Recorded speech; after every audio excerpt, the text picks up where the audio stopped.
You have to practice, you have to train, right? You want to train as much as you can, as often as you can. So if you get up at 10 in the morning, train at 11, right? 12, say 12. Train at 12. Train for 2 hours, 12 to 2. You have to let your body recover. So you eat, recover, whatever. You get back out. You train, start training again at 6. Train from 6 to 8, right? And now you go home, you shower, you eat dinner, you go to bed, you wake up, do it again, right? Those are 2 sessions.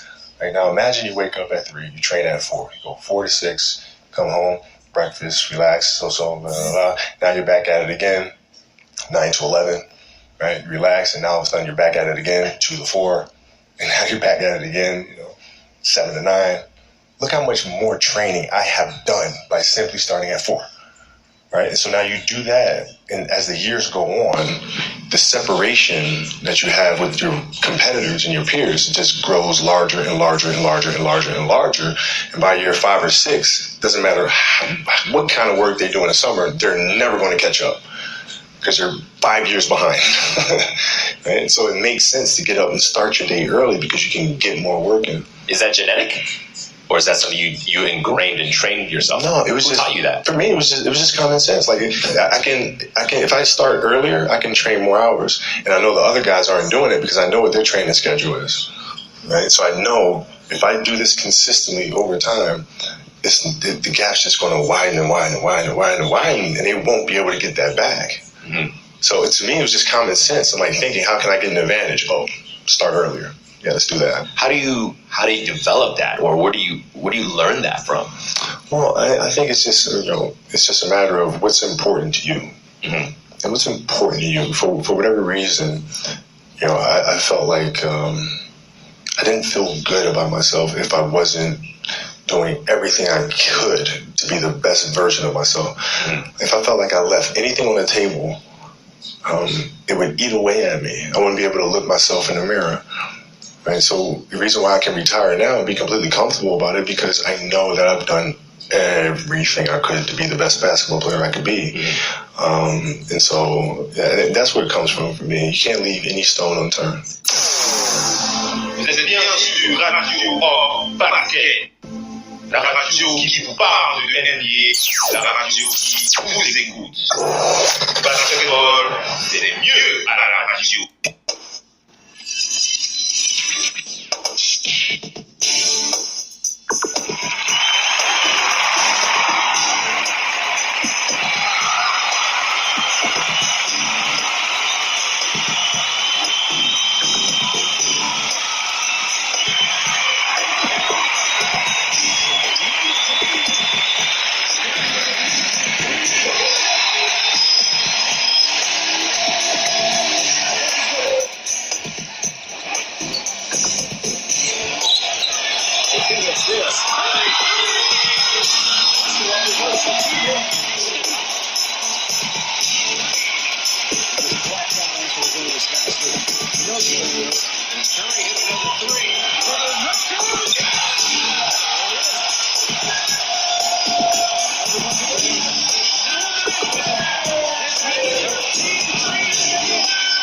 First stroke of the offseason, hit his first catch.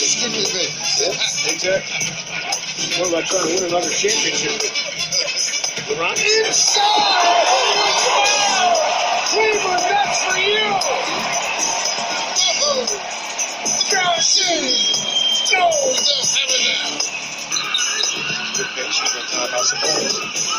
That's good. Looking for scoring over Rulos like he scored a couple late over Gerald Henderson in Philadelphia the other night. Cool. Top in the run out there for the first time with Summer Jeffrey. And a kickoff by Russell Westbrook. Westbrook all the way for the scoop. And he got the goal. I mean, he put so much pressure on the front here. Davis finds Durant. Now Durant backs away, and Davis takes advantage.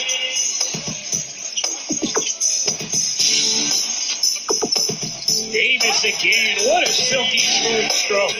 Davis, my goodness, is this guy good. Davis, a three. He's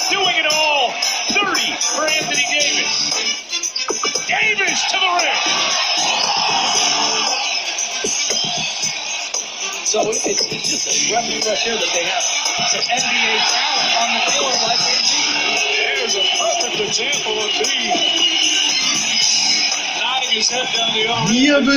Bienvenue la famille, bienvenue à toute la famille du basketball. Merci d'être connectés les amis sur votre talk show favori sur le parquet de la Radio Off, la radio partenaire officielle NBA.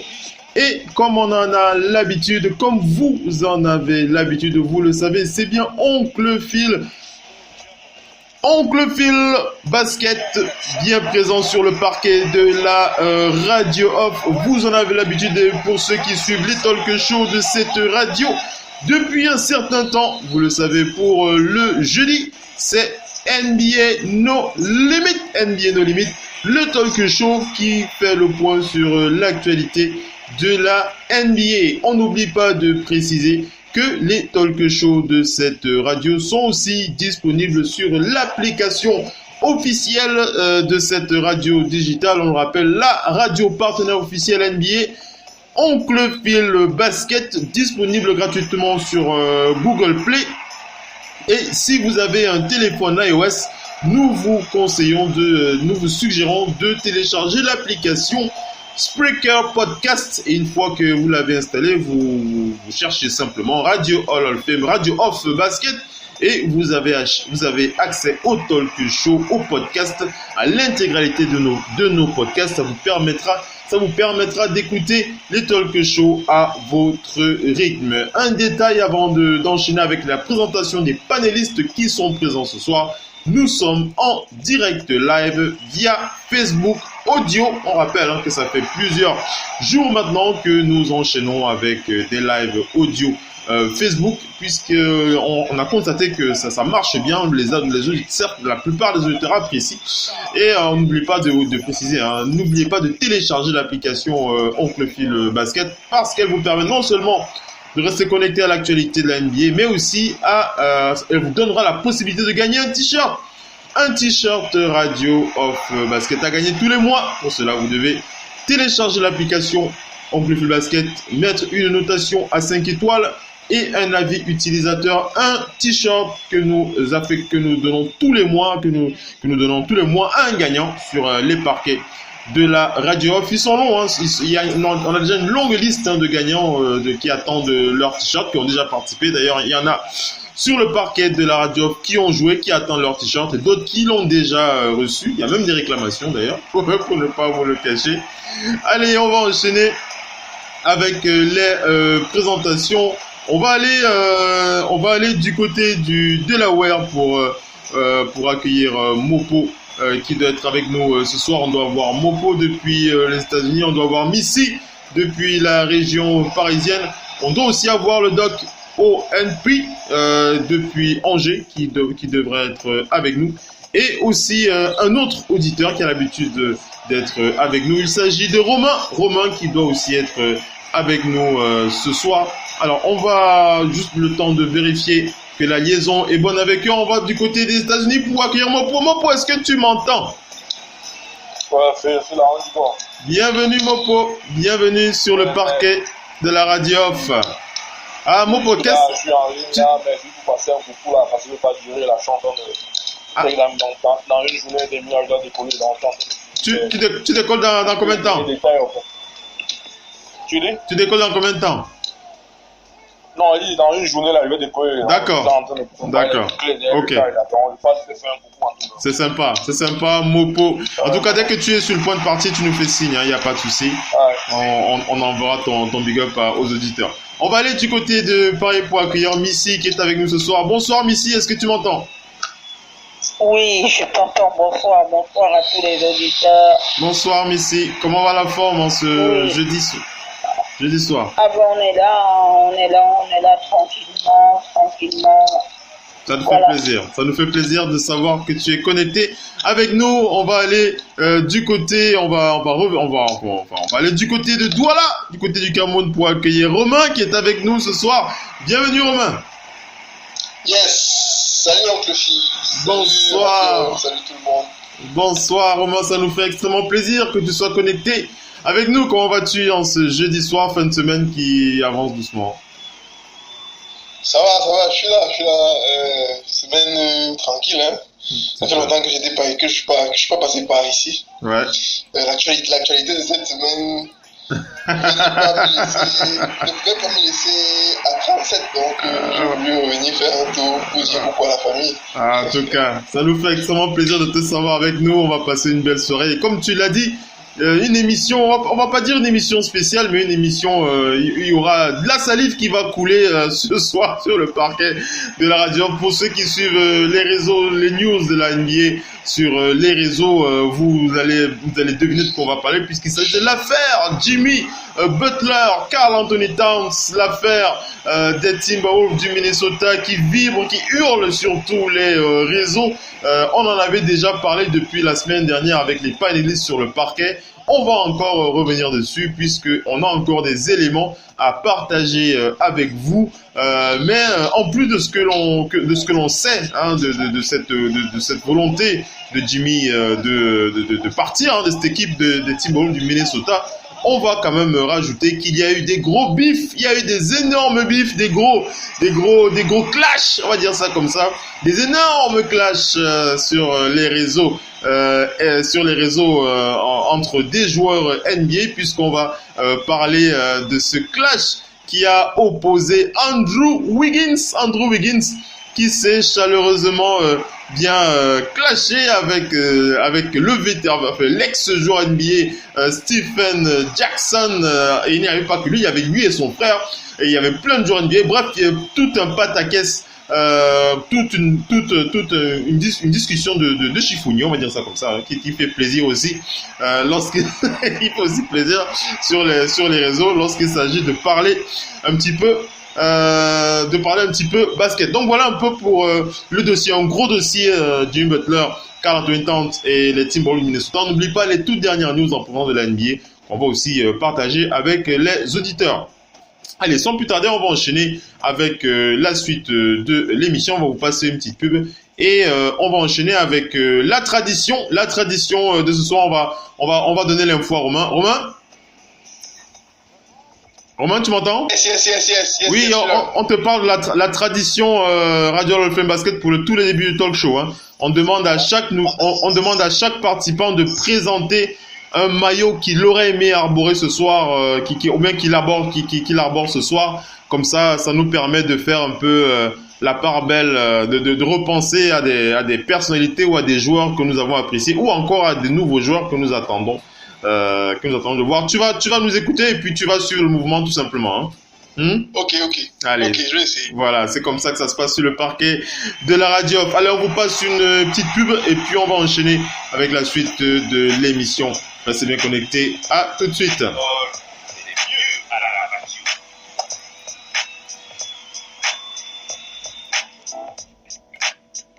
Radio, off, basket, la radio numéro 1 pour tous les fans de basket francophone à travers le monde. Participez en direct avec votre compte Skype. Pour cela, contactez le compte Skype Radio, off, en un seul mot. Réagissez sur Twitter avec le hashtag Radio, off, basket. Saisissez votre commentaire sur notre page Facebook. Contactez-nous par mail à l'adresse info@radiooff.net. Envoyez-nous un SMS au numéro de téléphone 0044 740 570 45 65. Une seule adresse internet www.radiooff.net. C'est bien sûr Radio Off Basket, la radio qui parle de NBA, la radio qui vous écoute. Basketball, c'est mieux à la radio. Jusqu'où ça va aller, bordel de merde? Vous allez me dire? C'est la première fois que je vois une équipe aussi nulle s'asseoir dans ces vestiaires.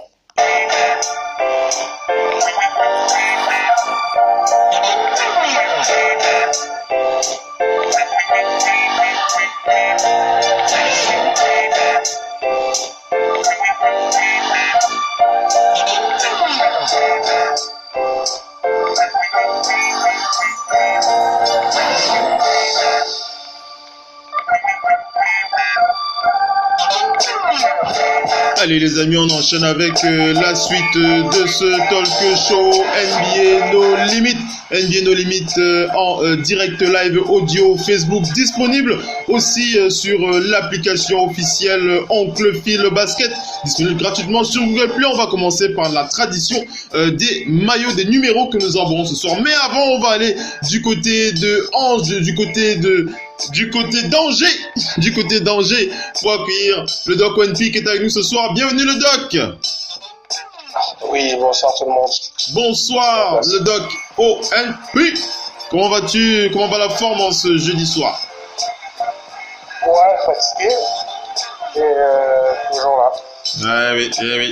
On est très content de te savoir connecté. Vu que tu étais le dernier arrivé sur le parquet, tu vas être le premier à présenter ton maillot. Voilà. Aujourd'hui,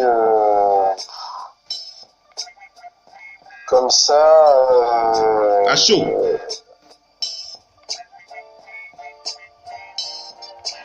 À chaud, sinon on va mettre le numéro 32. De Karl Anthony Towns. Le Doc ONP, hein, le Doc ONP qui rentre de pied là, tout directement. On va attaquer ce débat assez rapidement, hein, t'inquiète pas. Mais vas-y, on te laisse quand même aborder le sujet. Vas-y, pourquoi est-ce que tu abordes le numéro 32 de Karl Anthony Towns ce soir? Parce qu'on va aborder le sujet et que je vais pas parler de tout le sujet maintenant, voilà. Mais j'ai envie de porter son maillot. Voilà. C'est bien le Doc. Le Doc qui garde le meilleur pour tout à l'heure. Bien. Le Doc qui porte le numéro 32 de Karl Anthony Towns ce soir. C'est bien le Doc. On va aller du côté de Mopo. Mopo, tu portes quel maillot ce soir? Est-ce que Mopo m'entend? Mopo? Est-ce que Mopo est avec nous encore? Mopo, il n'est pas encore parti. Il doit prendre l'avion tout à l'heure. Mopo! Allô Mopo, est-ce que Mopo m'entend? Missy, est-ce que Missy m'entend? Oui. Missy, quel maillot tu présentes aux auditeurs ce soir? Moi, j'ai voulu revenir il y a très très longtemps. Oui. J'ai choisi la draft de 68. Oui. J'ai choisi un très beau numéro. Oui. C'est le numéro 41 de Wesley Seisel Unseld. Je ne sais pas si les gens connaissent. Ah, c'est justement ça que sert aussi cette petite rubrique, hein. Wesley qui? Oui. Wesley Unseld.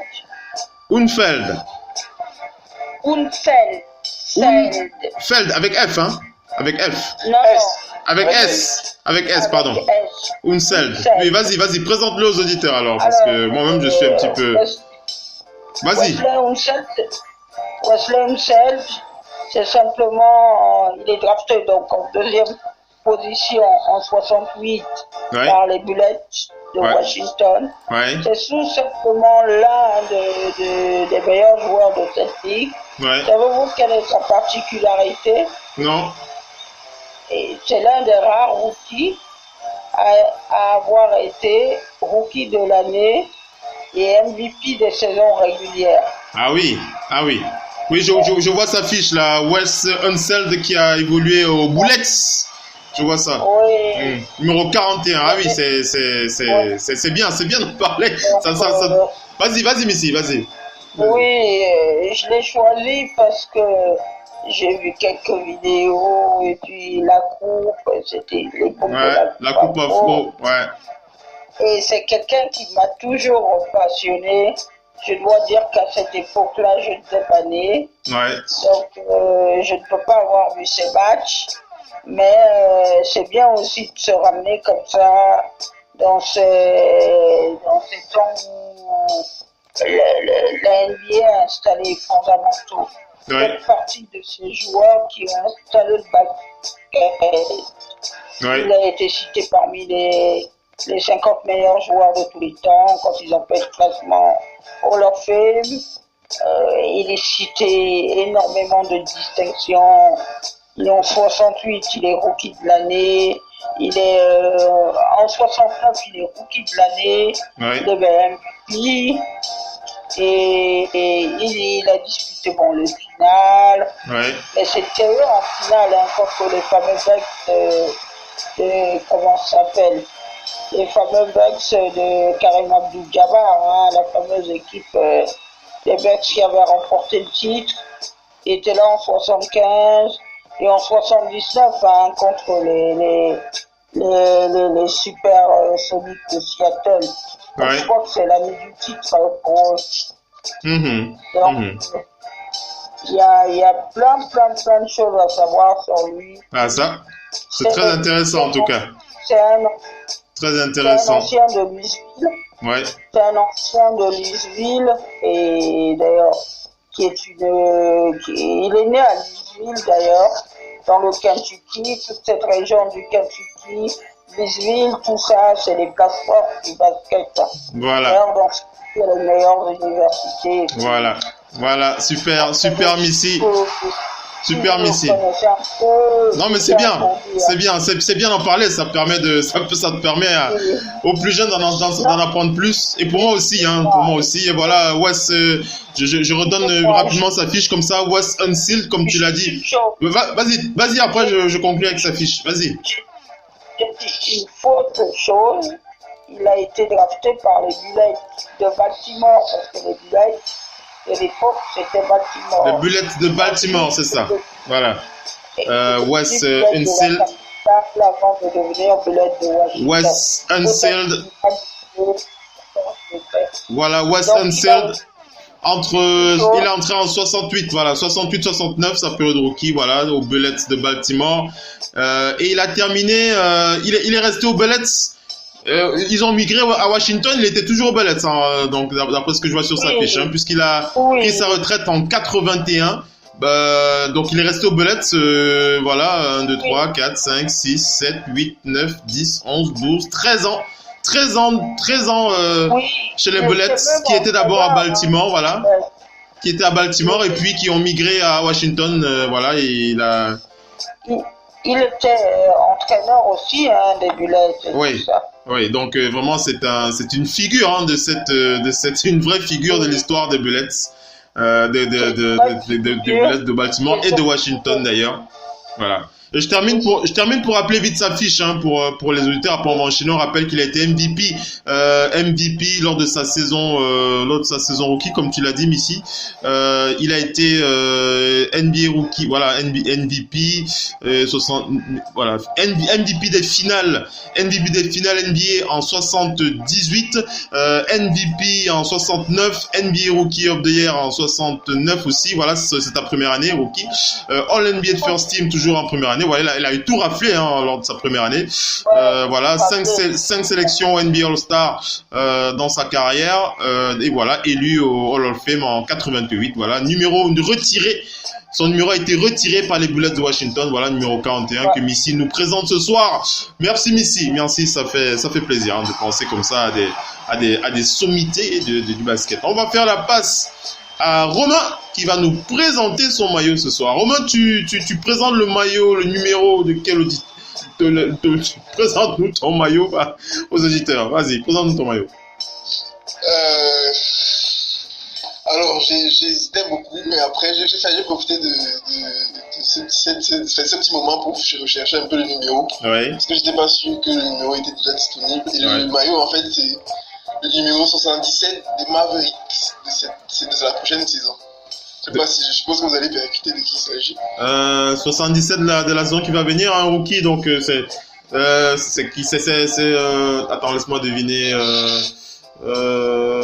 C'est Luka? C'est Luka qui porte le 77? Je sais pas moi. Yes. Ah, Luka Doncic. Merci, j'étais pas mal, Luka Doncic. Vas-y, dis-nous pourquoi est-ce que tu penses fort à Luka Doncic ce soir? Parce que ce matin, j'ai lu un article sur l'interview de Nowitzki qui disait qu'il était impressionné par Doncic. Oui. Surtout avait vu de lui en une semaine de travail. Oui. Et qui annonce un génie, il annonce des trucs ouf, quoi. Quand tu sais que c'est Nowitzki qui parle, bon. Ah oui. Et puis, je sais qu'il y a une petite hype, une grosse hype autour de lui. Apparemment, à NBA, on ne voit pas encore très bien jusqu'où il peut aller, en fait, aux États-Unis notamment. Oui. Pourtant, quand tu vas sur les sites web français et autres et tout, qui parlent de basket, tout le monde est enthousiaste et tout. Donc, il y a encore cette différence de perception là, entre les Européens et les Américains. Les Européens qui sont convaincus du talent, du génie du garçon. Oui. Les Américains qui sont encore un peu, sceptiques, on va dire. Oui. Donc, du coup, moi aussi, j'ai hâte de le voir sur le terrain, quoi, tu vois. Oui. Quand je vois sa gueule de gamin tout tendre qui n'a pas l'air de pouvoir faire du mal à une mouche. Et qu'on annonce ce talent-là, je me dis ok, on voir ça. On a hâte de voir, en tout cas cette hype te plaît, hein, cette hype concernant le salaire de Luka Doncic, je le sens bien. Moi c'est la plus intéressante de cette je le sens bien dans ta voix, hein. Luka Doncic, moi aussi, on a hâte, même le Doc One Piece, c'est l'un des chouchous du Doc d'ailleurs qui est sur le parquet. Même ici, il y a envie de le voir, Luka Doncic, on a tous hâte de le voir. On a tous hâte. Vas-y rapidement, vas-y. Rapidement, juste une chose. Ce qu'on a vu de lui au championnat d'Europe, c'était juste époustouflant. Oui. Voir un gamin aussi jeune, joue aussi bien au basket, même s'il ne réussit pas, il a sa place en Europe, il reviendra. Il n'y a aucune raison qu'il ne réussisse pas en NBA. Oui. Là où beaucoup de joueurs européens, on voit ici. Il a toutes ses chances en tout cas, Luka Doncic. Allez, on va enchaîner. C'est ce qui m'a semblé entendre chaque fois que j'ai entendu parler de lui. Ouais. En tout cas, on a hâte. Allez, c'est à moi de vous présenter donc le maillot que j'arbore ce soir. Il s'agit du numéro 31. Numéro 31, ce n'est pas le numéro 31 auquel vous pensez. Vous allez être à la fois surpris et pas du tout puisque vous connaissez le joueur. Il s'agit du numéro 31 du Heat de Miami. Il s'agit de Sean Battier. Sean Battier au Heat de Miami. Vous vous souvenez bien de Sean Battier, ce joueur ultra je veux pas dire, il avait une certaine classe quand même, Sean Battier, lorsqu'il jouait, Sean Battier, un joueur ultra fort en défense, que j'ai beaucoup apprécié le caractère de ce joueur, Sean Battier. On rappelle qu'il a été drafté en 6e position en 2001 par les Grizzlies de Memphis, où il a d'ailleurs joué ses meilleures années. En 2001-2002, Sean Battier, puis il est passé aux Rockets de Houston avant de terminer sa carrière à Miami. Sean Battier, dont on se souvient encore de ce joueur, un très très bon défenseur en son temps. Sean Battier, on rappelle, champion avec le Heat de Miami pour la saison 2012-2013 et champion de la conférence Est, bien entendu, avec le Heat. D'ailleurs, tous ces titres, il les a gagnés avec le Heat. D'ailleurs, vous allez me dire qu'il a eu ces titres en tant que mercenaire. Vous n'aurez pas tort. Vous n'aurez probablement pas tort. Mais j'ai eu envie de penser à ce joueur, Sean Battier, qui avait aussi une certaine personnalité assez attachante, toujours le style de joueur qui restait dans l'ombre, qui n'aimait pas trop faire parler de lui, mais qui impactait de par une forte défense, beaucoup de défense, Sean Battier, pour ceux qui s'en souviennent. Donc voilà pour la présentation des maillots. On va enchaîner avec les big up avant d'attaquer le débat. On va attaquer le dossier rapidement, le Jimmy Butler Jimmy Butler et les Timberwolves du Minnesota. On va pas perdre de temps, mais on va enchaîner quelques big up. On va envoyer un big up comme ça à un joueur qui a hâte en tout cas de revenir sur les parquets. Il s'agit de DeMar DeRozan des Spurs de San Antonio. DeMar DeRozan qui a tweeté il y a 1 heure de temps. Il a dit: la vengeance est un plat qui se mange froid. DeMar DeRozan. Alors DeMar DeRozan, je ne sais pas si je pense que je me dis qu'il est en train de nous annoncer quelque chose là pour la saison prochaine avec les Spurs. Le doc. Oui. Alors, la vengeance est un plat qui se mange froid by DeMar DeRozan. Il vient de tweeter ça. On sent qu'il a envie de prouver certaines choses là avec les Spurs là. Oui, c'est bien. C'est bien pour lui, hein, ça donne de la motivation, ça fait partie des trucs qu'on a envie de voir la saison prochaine. C'est une saison qui nous excite par rapport à beaucoup de changements. Donc, c'est arrivé. Pour moi, c'est un bonus pour les Spurs, hein, à part cette perte de Danny Green. Pour moi, c'est un bonus. C'est un bonus, oui. Les Spurs, ils gagnent, ouais. Parce que la saison dernière, ils ont joué déjà sans Kawhi Leonard. Oui. Donc, ils ont fait toute une saison sans lui. Donc, ils récoltent, là, pratiquement 26 points de moyenne. Ils récoltent 26 points de moyenne. Ils ont juste laissé partir Danny Green. Oui. Parce que Kawhi Leonard, ils ont déjà joué sans lui. Oui. Donc, pour moi, parce que j'ai eu cette discussion avant-hier avec, un peu tardivement avec Jean-Baptiste Assiga, qui est l'un des modérateurs du groupe. Oui. Radio Off, je lui disais, au final, les Spurs, ils ont eu un plus. Puisqu'ils ont déjà fait leur saison, parce qu'on se demandait quels sont les gens qui postulent aux playoffs à l'Ouest, mais on oublie que les Spurs, ils y sont allés sans Kawhi Leonard. Sans Kawhi Leonard, oui. Oui. Et cette année, ils ont récupéré un scoreur. Oui. Donc, pour eux, c'est tout bonus, hein, puisque dans leur tête, ils avaient déjà perdu Kawhi Leonard. Oui, oui. Donc, DeRozan ne peut que amener un plus à cette équipe. Là, il va être dans une conférence un peu compliquée, dans une division en plus compliquée. Oui. Donc, je lui souhaite, voilà, d'être constant, parce que là, il va falloir être très constant. Oui. Missy, qu'est-ce que tu veux dire? Juste une chose, on sait, toi et moi, Simon, que le juge de paix, ce n'est pas les saisons régulières, c'est les playoffs. Et oui, mais on ne gagnera pas le titre. Ça, on le sait aussi. Oui, on le sait que mais maintenant, ce qu'il faut, c'est que j'ai envie de voir le débat de Rosanne des saisons régulières en playoff. Et ça va être dur. Oui, mais ça va être encore plus dur parce que là, il est allé dans... Même LeBron James ne fera pas mieux qu'à l'Ouest. C'est qu'à l'Est. Donc, je me dis un truc, c'est que à part élever, il peut pas faire pire, mais en plus de lui, moi je n'attends plus de Rosanne. J'attends de gros playoffs, mais je n'attends même plus la victoire comme avant.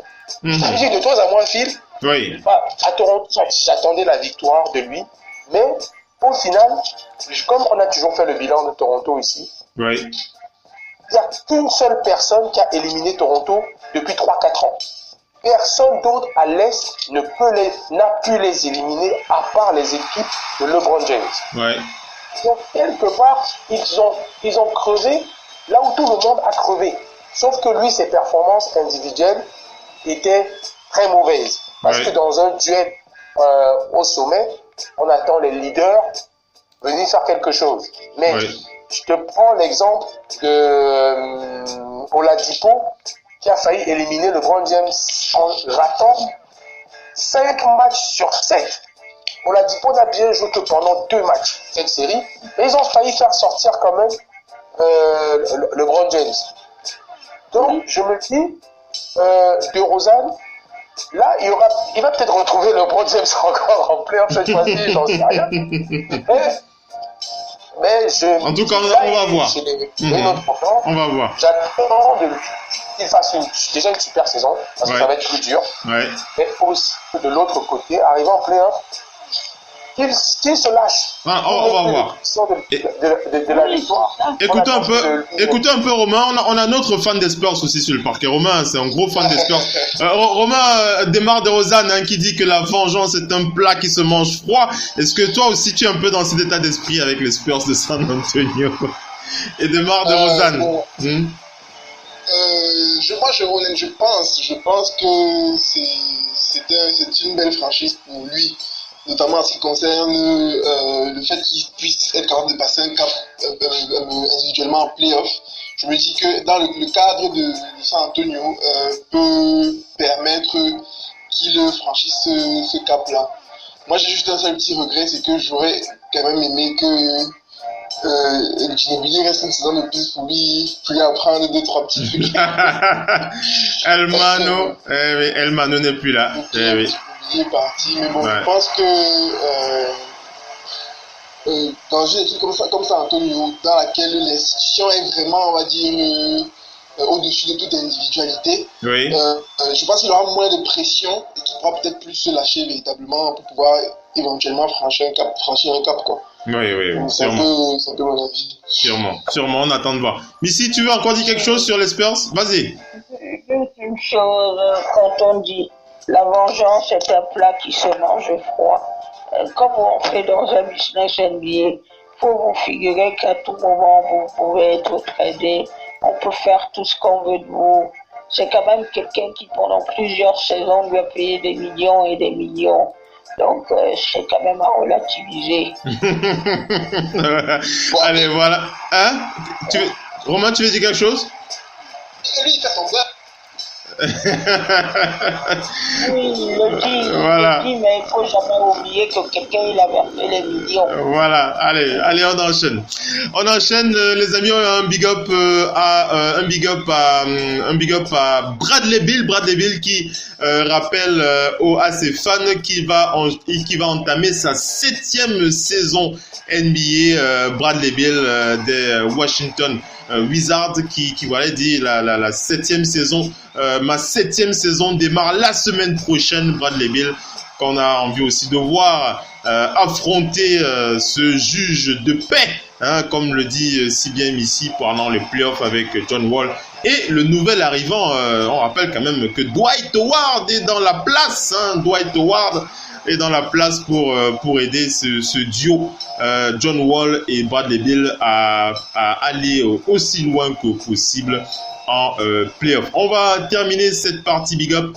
On va l'adresser à l'un de nos compatriotes. Il s'agit de Luc Mbamouté du côté de LA. Luc Mbamouté qui a posté une photo de lui tranquillement à la terrasse d'un café. On pense que c'est du côté de LA pour le moment. Il dit cogito ergo sum. Alors, comment est-ce qu'on traduit ce truc-là?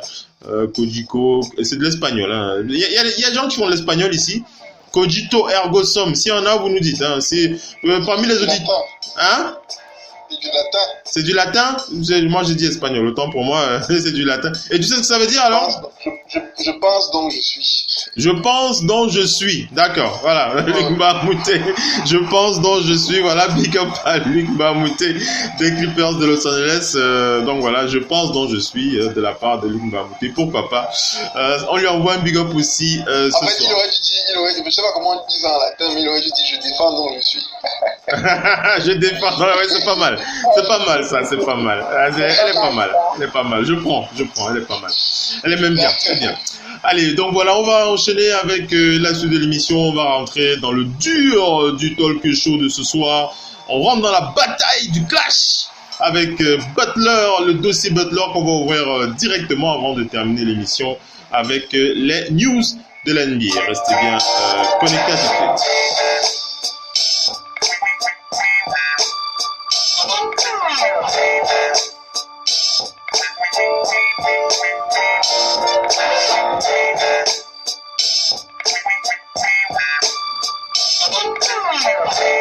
From the love for the game, you know, I loved everything about it, like the smell of the ball.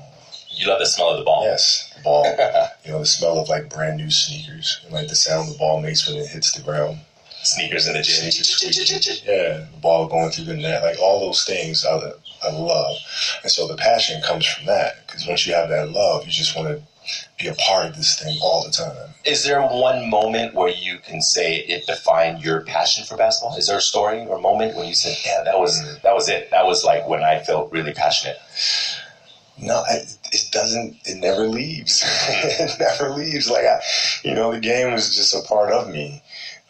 So it never leaves. Even now that I'm retired, everything I've learned from the game of basketball, I've carried it over into life. Mm-hmm. Like basketball's helped me be a better person, a better friend, a better father. Well, because there's life lessons that are within the game, like communication, like unselfishness, like attention to detail, and empathy and compassion. Like all those things are in the game. And as an athlete, if we are aware of those things, it helps us become better human beings. Mm-hmm. And you can apply that toward your post-basketball days, retirement, into your business world, future ventures. Sure. I mean, you can apply, I was applying that even while I was playing, just in life outside of the game, and even more so now, you know, in building a business and all these things, you know, the kind of culture you want to have, you know, all those things are directly learned from the game of basketball for me. Vous êtes bien sur Radio Hors Basket, la radio qui vous parle de NBA, la radio qui vous écoute. Basketball, c'est mieux à la radio.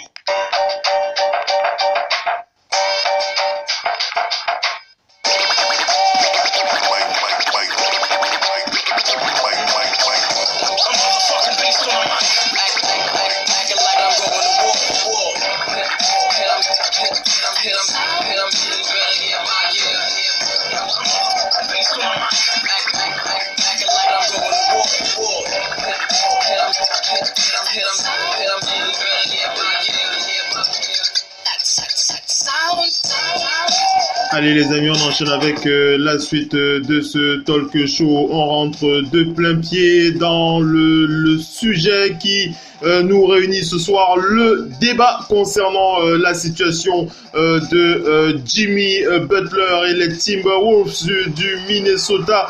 On va vérifier la lésion avec Mopo qui est avec nous, mais je crois qu'il nous a quitté. On rappelle que Mopo doit prendre son avion tout à l'heure. Je crois, voilà, Mopo qui n'est plus en conférence avec nous, mais on lui fera un big up tout à l'heure en fin d'émission. On vérifie la lésion avec les auditeurs. Romain, tu m'entends bien toujours? Je suis là.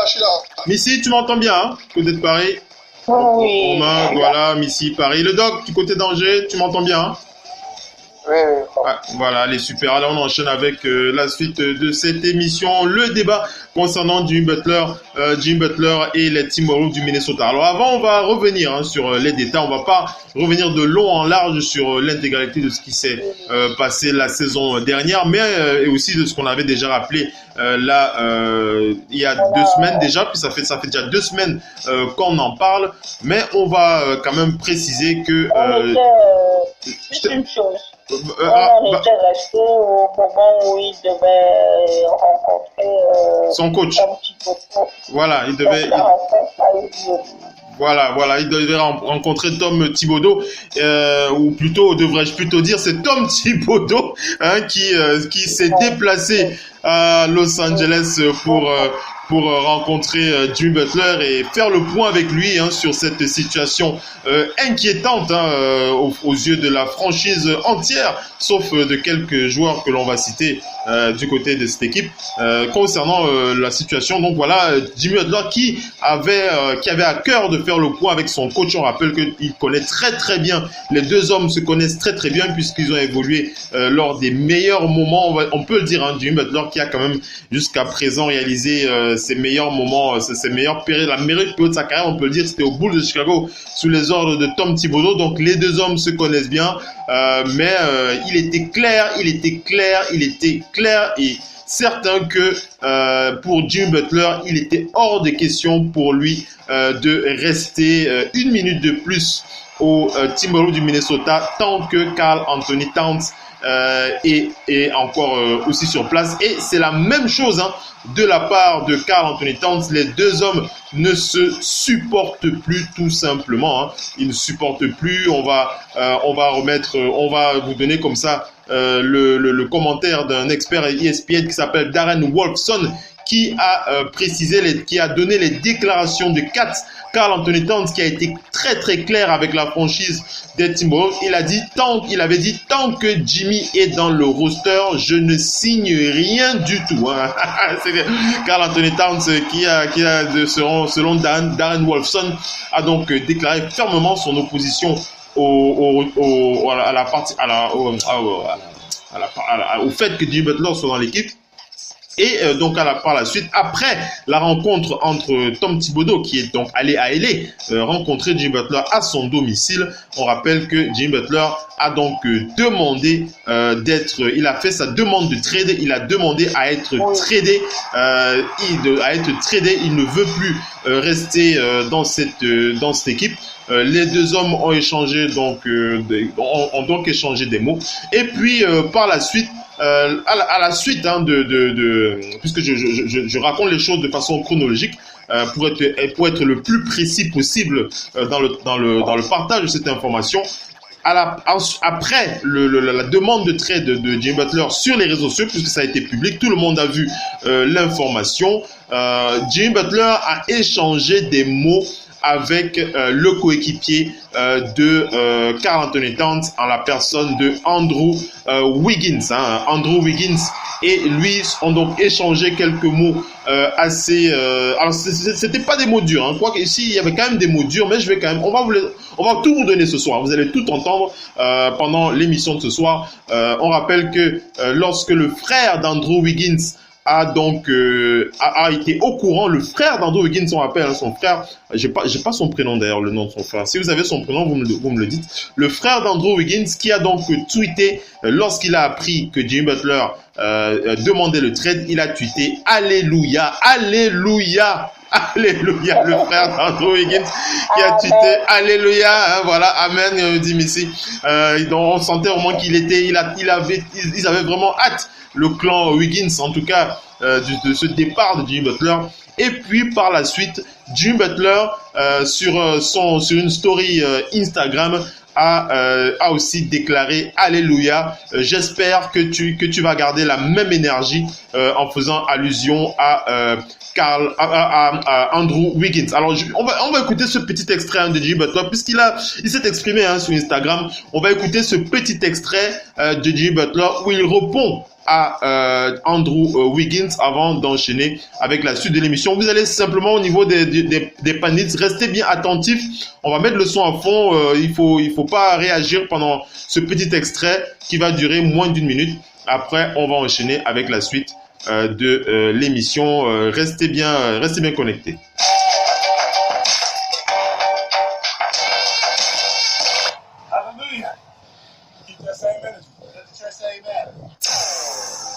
Vous êtes bien sur Radio Basket.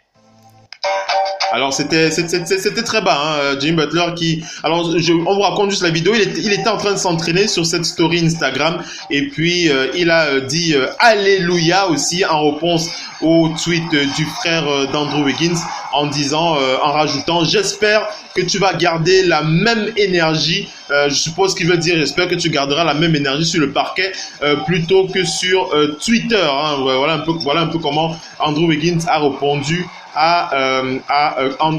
voilà comment Jimmy Butler a répondu à Andrew Wiggins. Ensuite, par la suite, ça ne s'est pas arrêté là, puisque Andrew Wiggins a répondu du tac au tac à Jimmy Butler sur son compte Instagram, sur une story en disant il a dit les vieux mecs, il a dit les vieux continuent de hate comme s'ils représentaient quelque chose de spécial. Sache que je garde la même énergie partout où je vais. Voilà une réponse dure de Andrew Wiggins. Je répète, il a dit les vieux continuent de hate comme s'ils représentaient quelque chose de spécial. Sache que je garde cette même énergie partout où je vais. Voilà la déclaration du tac au tac de Andrew Wiggins. Et par la suite, Stephen Jackson s'est jeté dans cette affaire. Stephen Jackson qui lui n'était pas mêlé à cette histoire à la base. Vous vous souvenez bien de Stephen Jackson, cet ex-joueur NBA, champion avec les Spurs de San Antonio, qui a participé au dernier Big Three. Stephen Jackson qui s'est exprimé sur les réseaux sociaux. Il a fait une vidéo sur Instagram pour expliquer pourquoi est-ce que le frère d'Andrew Wiggins n'aurait pas dû réagir à l'annonce de Jimmy Butler. Il s'est exprimé pendant presque 1 heure sur les réseaux sociaux, sur Instagram notamment, pour être plus précis. Il s'est exprimé pendant près de 1 heure, et pendant près de 1 heure, il a raconté un peu sa vie, il a raconté un peu ses déboires, il a raconté aussi les affaires dans lesquelles il a aussi un petit peu trempé. Il y a des affaires il a parlé de son expérience, pour être un peu plus précis. Et puis, lorsqu'il a parlé d'expérience, Andrew Wiggins a continué en ajoutant le mot, l'expression Old Dude. SG Old Dude à cette phrase, hein, les vieux mecs continuent de hate comme s'ils représentaient quelque chose de spécial. Je garde cette même énergie partout. Il a rajouté SG Old Dude, ce qui veut dire Stephen Jackson, vieux mec, voilà, tout simplement, un vieil homme, voilà, ou si vous voulez, vieil homme, Stephen Jackson, voilà. Et par la suite, Stephen Jackson a répondu en balançant carrément des menaces, il faut le dire, hein, c'était pas quelque chose de alors ceux qui connaissent le caractère de Stephen Jackson ne seront pas surpris, puisque le bonhomme en a profité pour fumer de l'herbe. Et après il a balancé à Andrew Wiggins que lorsque je vais t'attraper dans la rue, toi tu vas voir, je vais te mettre la tête au carré, tout simplement. On va écouter hein, les déclarations on va écouter Stephen Jackson. Ça dure 1 minute et puis on revient sur ce talk show. On écoute, je vous passe la bande audio de Stephen Jackson. Je pense qu'elle est meilleure hein, que Jimmy Butler. Vous allez l'écouter, restez bien connectés. Vous êtes bien sur Radio Hors Parquet, la radio qui vous parle de NBA, la radio qui vous écoute. Basketball, c'est mieux à la radio. Conversation should have went with Andrew Wiggins and his brother when Andrew found out his brother sent out that tweet about hallelujah and all that, right? I'm Andrew Wiggins. Say, big bro, I don't think you should have sent that tweet out. Why you say that? Shit, because, you know, Jimmy Butler, man, he played with a lot of heart. He played hard. He played with a lot of heart. And I ain't got no heart. Now, you want to get on social media and talk about Jimmy, we lose him, our team ain't got no heart. Now, if you're gonna take me to the Wizard and help me find the yellow brick road to give me a heart, then cool, you can talk about Jimmy all you want. Because you know I ain't got no heart. So, shit, you going to take that back or tell me find the yellow brick road and take me to the Wizard, man? Because, shit, I ain't got no heart at all. That's why Cleveland traded me. No bullshit. You ain't got no heart. And your brother, you ain't gonna play basketball. Why you worry about that, bro? But like he said, keep that same energy. You got a lot of talent, kid. You got a lot of talent. And I hope you have a good year. I hope somewhere you can find some heart and find some passion for the game and have a good year. I really wish you the best. Oh, I'm 40. Thank God I'm happy to see 40. Bum. I never been that. You know that. I'm from the old school, bro. I'm cut under the old law. You know what I'm saying? Respect it or check it. All that, I'm going to have that same energy wherever I go, all that. Say, man, make sure your energy straight when you see me, bro. All right? I'm pretty sure you know who I am. Make sure your energy straight. Just focus on finding some heart and having a good year. I wish you the best. You got a lot of talent. Just find that. Please don't try to do that with me, bro. You know what I'm saying? Just keep that same energy. I'll catch you in traffic. 100. Vous êtes bien sur Radio Hors Parquet. Voilà, alors je ne sais pas si, je pense que vous avez pu l'entendre un peu plus clairement, Stephen Jackson. Le doc, tu l'as entendu, non? Oui. Hein, on traduit quand même quelques mots. Là, on va pas tout traduire de long en large, mais Stephen Jackson qui, en début de ses propos, précisait à Andrew Wiggins qu'il n'avait, surtout, il précisait à Andrew Wiggins que son frère n'avait pas à répondre de la sorte en disant Alléluia concernant un joueur qui met tout son cœur sur un parquet, tout simplement parce que ton frère Andrew Wiggins, lui, il n'a pas le cœur de Jimmy Butler, voilà, dit Stephen Jackson.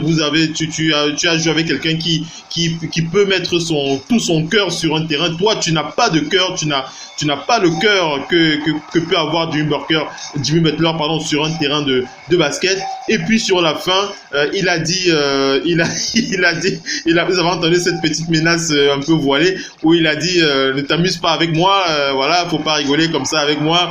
Moi, je suis de la vieille époque. Toi, tu n'as pas le cœur que j'ai, etc. J'espère que je n'aurai pas à te croiser dans les rues, voilà. Et puis on a vu plein plein de commentaires sur les réseaux sociaux où on voyait la bagarre de Stephen Jackson lorsqu'il était au Pacers d'Indiana face aux Pistons de Détroit, juste pour marquer que Andrew Wiggins, j'espère que tu auras la même énergie lorsque tu seras en face de moi. Tu es quelqu'un de très talentueux, mais il faut que tu restes à ta place. Voilà, quelques menaces à peine voilées de la part de Stephen Jackson sur les réseaux sociaux. C'était très très chaud il y a encore moins de 2 heures. Et puis voilà, on va enchaîner. Il y a d'autres éléments que je vais partager avec vous comme ça, mais on va d'abord écouter le doc et puis je vais partager les autres éléments avec vous. Le doc NP. Oui. Le doc. Oui. Comment tu as envie de réagir à tout ce que tu as entendu? Oui, mais il y a ce truc, ça part un peu dans des gamineries, mais après c'est les réseaux sociaux qui font ça. C'est le maniement des réseaux sociaux qui font ça. Avant, il y avait peut-être ça, mais sans que ce soit si médiatisé. Mais concernant les parties en présence, Butler a demandé son trade, c'est clair. Maintenant, si le frère de Wiggins répond en premier lieu, ça se dit parce qu'ils ont partagé des trucs, c'est sûr qu'ils n'ont pas toujours été ennemis. Ça se dit, il le connaît, j'en sais rien. Parce que moi, si j'ai un frère qui joue à NBA et que je traîne toujours avec lui, c'est sûr, je vais faire la fête avec ses potes, avec ses coéquipiers. Ouais. Ou j'en sais rien. Ça se dit, ils ont une relation. Lui, le frère de Wiggins et Butler, je n'en sais rien. Même si en soi, ça ne le regarde pas, peut-être sur Alléluia, c'est quelque chose qui s'est passé de privé. Parce que Butler n'a pas que le basket, c'est sûr qu'ils se connaissent hors basket. Donc, qu'ils le disent. Au sens premier du basket, au sens premier, il a peut-être tort. Mais moi aussi, on sent que Stephen Jackson aime bien acheter des problèmes, comme on dit chez nous. Parce que lui, je ne vois pas ce qu'il vient faire là-dedans aussi. Parce qu'il a encore moins de relations. C'est-à-dire que l'autre ne doit peut-être pas le dire, mais lui, encore moins, on ne voit même pas, ni de près ni de loin. Et je ne sais pas si c'est le cousin de Butler, c'est son frère, rien du tout. Il vient essayer de se mêler à cela. Parce que lui, il vient, oui, l'autre ami du cœur, oui, il est l'ami du cœur, mais par exemple, une histoire privée, à ce qui paraîtrait, il y a une histoire de femme encore derrière. Voilà, j'ai même pas encore parlé, mais vas-y le doc, vas-y. Par exemple, parle de la rumeur, vas-y, parle-en aussi. C'est une rumeur d'histoire de femme derrière, parce qu'on dirait la rumeur dit que Butler a flirté avec la copine de Karl Anthony Towns. Voilà vraiment la raison pour laquelle il prend ça comme trahison. Mais en plus, cette rumeur est confortée par le fait que dans le passé, Butler l'a déjà fait. C'est conforté que dans le passé. Donc, Jimmy. Le problème Jimmy Gunn. Des gens et on se demande pourquoi Wade avait réagi de cette façon assez agressive à un commentaire de Butler sur l'Instagram de sa femme. Mais Wade, n'oublions pas que Wade et Butler, déjà, ça n'a pas marché et que Wade, pour que ça ne marche vraiment pas avec Wade, il faut qu'il y ait un vrai problème. Ouais, parce que Wade, il est plutôt ouvert, généralement. Il d'être un mec qui se chamaille pour la balle, pour être le leader, tout ça. Donc, c'était hors terrain. Ce problème avec Butler, déjà, c'était dans un truc de vestiaire. Et c'est ce que je disais la semaine dernière. Je dis, Butler doit faire gaffe parce qu'il commence à être déjà vu comme un mercenaire qui ne dure pas dans les équipes. Alors, le doc. Oui, tu enchaînes, hein. Je veux juste te donner encore, je te donne juste quelques éléments de leur discussion là, suite à la réponse de Andrew Wiggins. Là, il a dit vous les vieux, tout ça. Moi, je garde la même énergie partout où je vais. Il a répondu excuse-moi, je vois que vous les jeunes, vous n'aimez pas qu'on vous dise la vérité. Je vais aller me coucher. Il est 6h du matin. Je vais aller me coucher les heures du matin. Voilà, je vous adore. Passez une bonne soirée. et puis Andrew Wiggins qui enchaîne il a dit vieil homme, quand tu jouais, ton adresse au tir ne dépassait pas les 6.5, tu n'as jamais été un grand joueur, tu étais sous les ordres de Tim Duncan et de Tony Parker. Dis-nous c'était quand la dernière fois qu'on a vu un de tes highlights sur YouTube. Ta retraite était quelque chose, ta retraite c'était très bien, voilà, c'est très bien que tu prennes ta retraite. On n'avait pas envie de te voir. Et puis Stephen Jackson qui répond, hein, il dit je vois que tu as Google. Il dit je vois que tu as Google, tu as cherché des infos sur moi. Lorsque j'étais en NBA, je ne suis pas sûr que tu aurais pu jouer face à moi. Excuse-moi mon frère d'avoir réagi sur cette info. Je sais que la vérité fait mal, mais il faut que tu la respectes. Il faut que tu me respectes. Il faut que tu respectes aussi l'histoire. Voilà, ce n'est pas dur de trouver ce que j'ai réalisé sur Internet. Voilà. Après, il lui a dit dégage de ma page. La retraite est une belle chose. Je suis content d'avoir pris ma retraite. Je suis aussi à la télé beaucoup plus. On me voit plus à la télé que ton frère. Voilà, Stephen Jackson. Et on rappelle que Jermaine O'Neal a réagi avec un émoticône de rigolade. Et Tracy McGrady aussi. Tracy McGrady a réagi en déclarant, en disant à Stephen Jackson, mais Stephen Jackson, mon frère, qu'est-ce qui ne va pas avec toi? Voilà, on vous a tous servi ce soir sur le parquet. Le doc, vas-y, enchaîne, s'il te plaît. Vas-y. Oui, petite parenthèse, McGrady veut sûrement dire à Stephen Jackson, qu'est-ce que tu fais dans ces histoires-là? Voilà, c'est ça. Qu'est-ce que tu fais dans ces histoires-là? Parce que restons sérieux, Phil. Stephen Jackson n'avait rien à voir là de moi. C'est pour ça que je disais là tout à l'heure, lui, je vois pas de quoi il est venu se mêler. Il voulait acheter ce problème, il s'ennuyait, il s'est dit. Peut-être aussi que depuis les playoffs, il fait partie des analystes qui ont beaucoup critiqué Wiggins par rapport à sa dernière saison et ses playoffs. Oui. Parce que autant Wiggins et Towns ont montré que.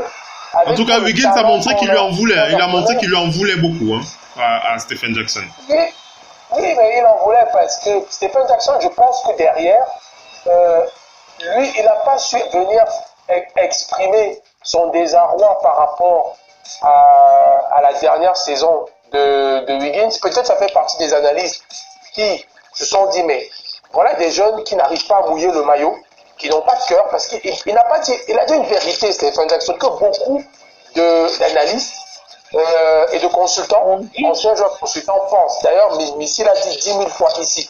Wiggins n'a pas été au niveau auquel il doit être, ni Towns aussi. Oui. Et ils ont dû avoir recours au retour de Butler pour espérer quelque chose.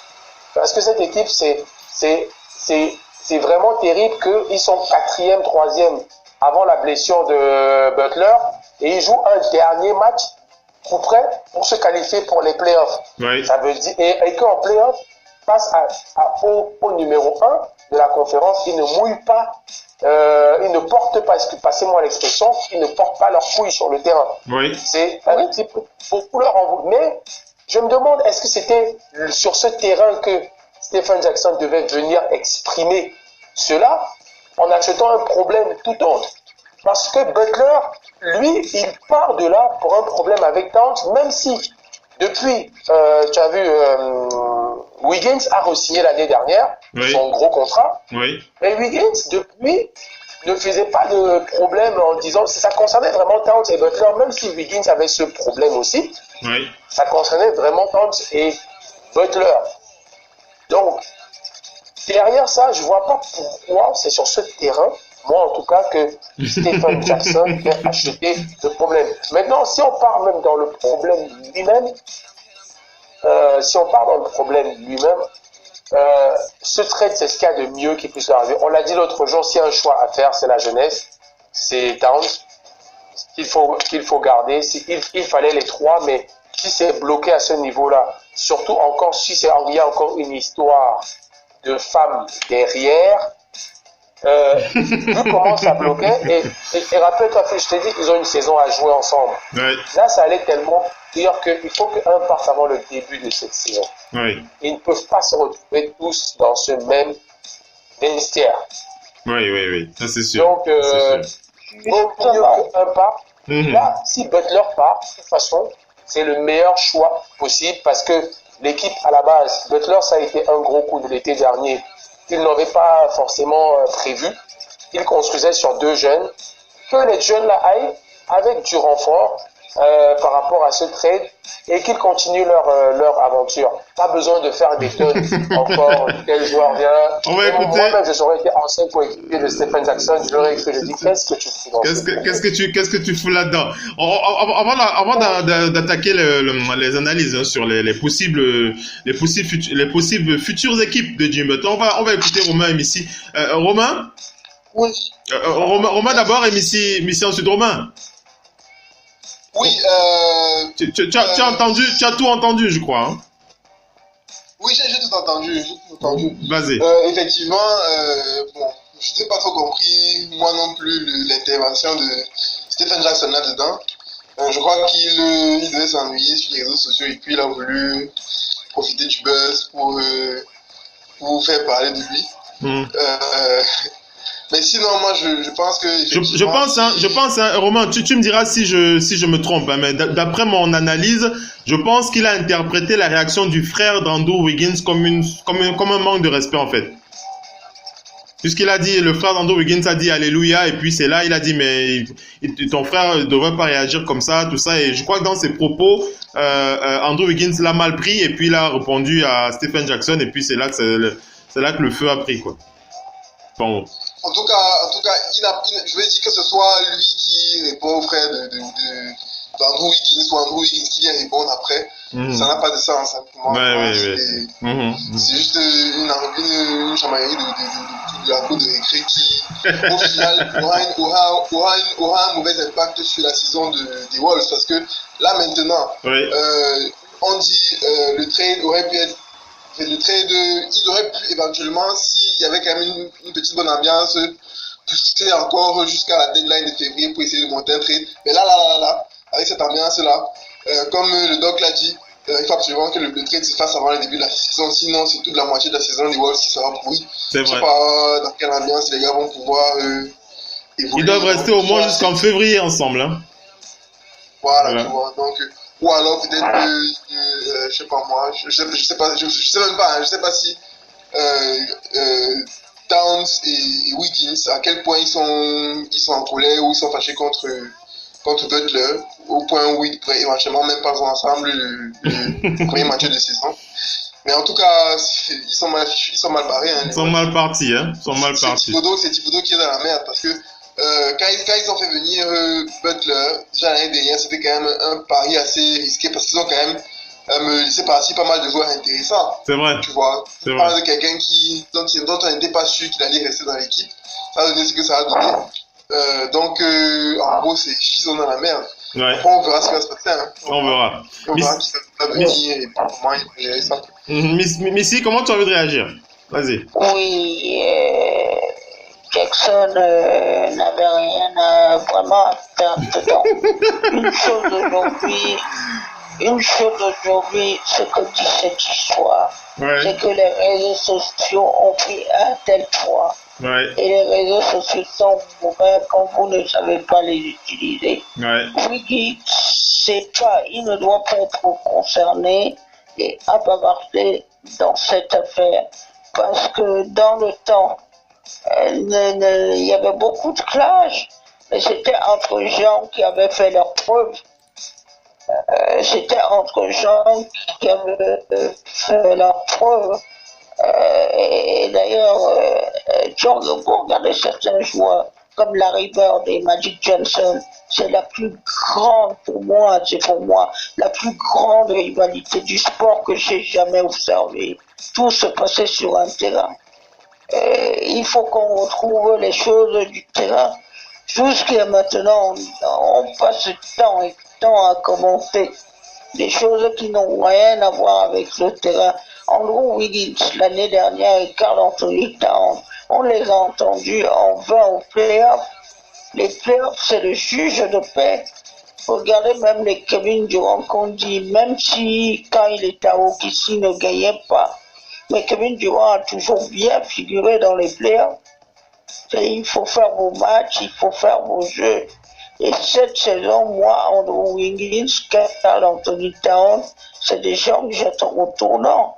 Parce que Jimmy Butler, lui, c'était pas ses premières playoffs. Quand il est venu au Minnesota, c'était leur première playoff. On les attend beaucoup plus. Vous pouvez m'expliquer que quelqu'un comme Joel Embiid, Joel Embiid, c'est l'ancien coéquipier d'Andrew Wiggins à Kansas. Joel Embiid est capable de très bien jouer aux playoffs. Ils sont à un moment où on ne les voit pas du tout des playoffs. C'est problématique. Maintenant, quand de l'affaire elle-même, avec Jimmy Butler, il faut tourner la page. Quand quelque chose ne va pas, Tom Thibodeau l'a vu, il a demandé. Il a essayé. Souvenez-vous de l'année dernière, ce qui s'est passé entre Kyrie, les Cavs, il y avait un peu de l'histoire de LeBron James. Qu'est-ce que Kyrie et LeBron James ont fait globalement? Ils se sont tenus éloignés des réseaux sociaux et des médias dans cette affaire. Il a dit « je veux partir ». Ça, on le savait officiellement, mais il n'a pas fait plus de commentaires jusqu'au moment où il s'en va à Boston. Il faudrait que maintenant, qu'ils reviennent aux choses pour lesquelles ils sont là, pour lesquelles quelqu'un est prêt à payer des millions pour eux. Parce que tout ce remue-ménage, ça va forcément porter préjudice à quelqu'un. Oui. Ce qui peut vous porter préjudice, et c'est pas aujourd'hui que vous savez que ça va vous porter préjudice. Oui. Ça peut vous porter préjudice dans quelques années. Donc maintenant, quand il faut vraiment que s'il n'y a rien à en tirer, il n'y a rien à en tirer. Regardez, quand il y a eu à Boston, il y a eu la fameuse affaire avec Ray Allen. Tout le vestiaire de Boston a été mis dehors. C'est les langues commencent à se délier, il y a forcément quelque chose qui part. Les histoires de vestiaire, tout ce qui se passe dans une équipe, ça doit rester dans une équipe maintenant. Que le frère de Wiggins dise Alléluia, c'est pas le problème.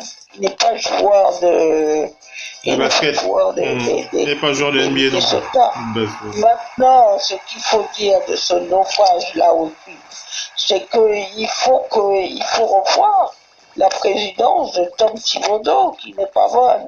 Parce qu'à chercher comme ça, à vouloir recruter les anciens joueurs, ils ont été dans un système, dans une autre équipe, certes, ils ont joué avec vous, mais vous allez les mettre dans un autre système ailleurs qui ne va pas.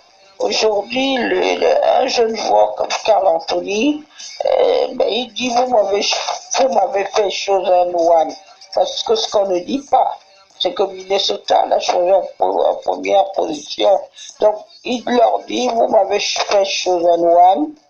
Donc, dans votre idée, je suis chosen one, dans la mienne aussi. Donc, mettons-nous en accord avec ça. Vous ne pouvez pas avoir fait de quelqu'un chosen one, vous amenez quelqu'un d'autre, vous mettez dans ses pattes. Mais maintenant, si vraiment il dit je suis chosen one, il faut qu'on le voit en playoff, comme on le voit en saison régulière. Voilà. Allez, on va terminer avec la dernière partie de ce dossier concernant les possibles destinations de Jimmy Butler. On va commencer par le Doc. Le Doc OneP. Oui. Si tu étais le GM des Timberwolves du Minnesota, de Jimmy Butler te dit voilà mes trois franchises. Je veux aller soit aux Nets, soit aux Knicks, soit aux Clippers. Voilà les trois franchises qui peuvent signer Jimmy Butler au salaire maximum dans un an. On rappelle qu'il faut qu'il signe avec eux avant de bénéficier de ce salaire maximum. Comment est-ce que tu vois la suite pour Jimmy Butler? Tu vois les Timberwolves le garder jusqu'à la limite de février? Tu le vois à chaud comme ça? Comment tu as envie de réagir lorsqu'il faut aborder ce départ de Jimmy Butler? Tu avais déjà parlé de ça un peu hier en disant que le propriétaire il va forcément l'envoyer dans une équipe. Oui, là, il faut qu'il parte avant. Et je pense que c'est impossible qu'il commence la saison. Déjà, je me demande pour le training camp qui a commencé, comment ils font là, parce qu'il y a un qui est à Los Angeles, le coach va le voir là-bas. Là, je pense que et beaucoup de médias parlent déjà de trade d'ici fin de semaine. Ils vont essayer de trader d'ici fin de semaine parce que le climat empêche dorénavant, avec tout ce qui se passe sur les réseaux sociaux, ça aurait pu rester discretos après arriver au gym. Peut-être que sur le terrain, ils ne se parlent pas, mais ils jouent. Voire même avec une série de victoires, très souvent les gens se réconcilient. C'est vrai.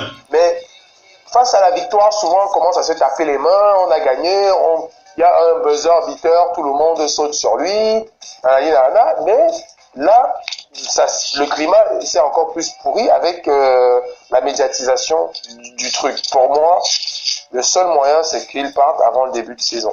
Ouais, c'est qu'il parte vraiment avant, et même là avant le début du camp commun que l'équipe va avoir. Ouais, à savoir que ce sera un peu compliqué hein, pour qu'il parte au tout début comme ça. D'ailleurs, la situation est déjà compliquée, d'ailleurs elle est même pas facile, mais c'est vrai que ce sera un peu difficile. Romain, est-ce que ce futur, c'est après Jimmy Butler, son départ, tu as envie de le voir aux Clippers, toi, avec je sais que tu as envie de le voir aux Clippers. Vas-y, faut le dire. Bon, non. Vas-y, dis-nous. Personnellement, je me dis, quelque part, je préfère qu'il rentre dans l'Est, tu vois. Oui. Je préfère qu'il rentre dans l'Est. Maintenant, des deux franchises citées. Les Nets ou les Knicks. C'est forcément que les Knicks. Mais par contre, je me demandais si... j'ai vu, tu vois, le gars dont tu vas parler là, comment il s'appelle celui qui a les infos sur les caps PC hautes là. Oui, Albert Namad, oui. Voilà, tu vois, j'ai cru voir un tweet où il parlait de l'éventualité d'un trade avec Miami. Avec Hassan Whiteside dans le package, un truc comme ça, tu vois. Oui. Moi, là, ça me plairait. Si jamais c'était faisable, ça me plairait. C'est difficile. Hassan Whiteside, c'est un intérieur tellement imposant. Je vois pas Pat Riley le laisser partir comme ça. Ah, ça va être dur. Bon, avec aussi Wade là-bas, bon. Wade, il doit faire son farewell tour, The Last Dance. Voilà, tu vois. Mais moi, ça me plairait plus que les autres destinations citées par Wojnarowski. Mais maintenant, la plus intéressante pour lui, c'est les Clippers, à mon avis. Oui. À mon avis, c'est les Clippers parce que je crois qu'à l'instant T, c'est peut-être l'équipe avec laquelle il peut faire la meilleure saison cette année. Oui. Et en plus, ils ont de l'espace, suffisamment d'espace pour attirer une autre star l'année prochaine. Oui. Et on pense tous à Kawhi. Oui. Tout à l'heure, quand on en discutait, je pensais aussi à Irving. Il paraît que les deux s'entendent bien. Maintenant, je sais pas oui, les deux s'entendent bien, enfin, selon ce qui se dit, oui. Je sais pas encore trop si c'est juste un poker menteur qui se joue du côté de Boston avec Kyrie et les gars pour pouvoir éventuellement négocier le plus gros contrat à la saison. Je ne sais pas trop, mais je crois que c'est la plus intéressante destination pour lui. Oui. Après, il y a les Knicks. Je me dis aussi que ça pète bien. Oui. Bien. Maintenant, il faut voir si il va pas arriver la même chose qu'avec Towns, parce que chez les Knicks aussi, tu as l'autre là, comment il s'appelle, qui a déjà été désigné comme le futur numéro 1. Donc je doute fort que Butler arrive avec l'intention d'être le numéro 2 de... Oh, comment il s'appelle? Blanc là. Quel joueur? Je t'entends pas. Ça a coupé, Romain? Tu es là? Je dis s'il va chez les Knicks. Ah, chez les Knicks, oui. Le nom du...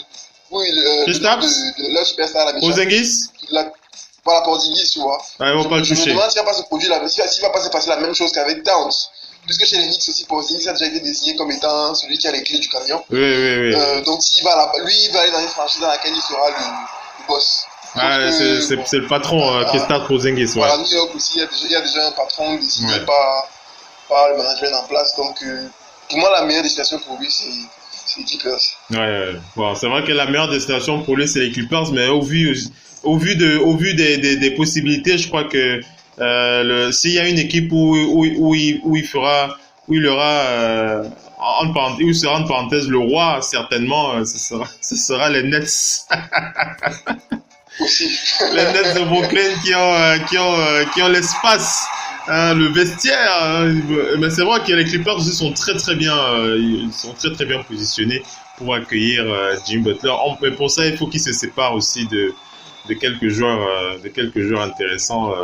On va voir. En tout cas, ce qui est certain, c'est que ce sera vraiment compliqué pour les Timberwolves si ils ne trouvent pas de solution le plus tôt, si possible avant le début de la saison, tout simplement. Ça va être compliqué pour eux. Voilà, sauf si vous voulez dire autre chose sur le dossier Jimmy Butler, on va enchaîner avec la suite de l'émission. On a des news, les dernières news NBA à partager avec vous avant d'enchaîner avec la suite du talk show. Restez bien connectés.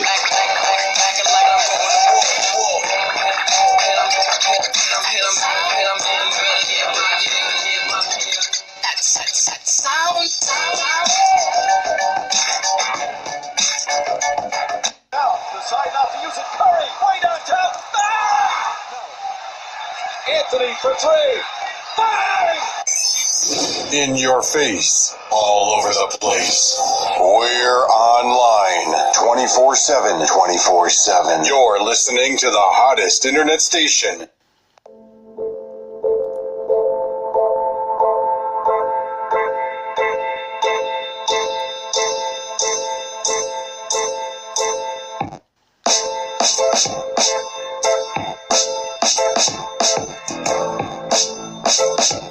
Allez, on enchaîne les amis avec la suite de cette émission. On va faire le point sur les dernières news en provenance de la NBA et on va commencer par les Knicks de New York justement. On en parlait tout à l'heure dans la deuxième partie de l'émission. Les Knicks qui font partie des destinations préférentielles de Jimmy Butler et le président des Knicks Steve Mills qui a déclaré dans les médias concernant le dossier Jimmy Butler qu'ils sont peu enclins à échanger des actifs importants de leur franchise.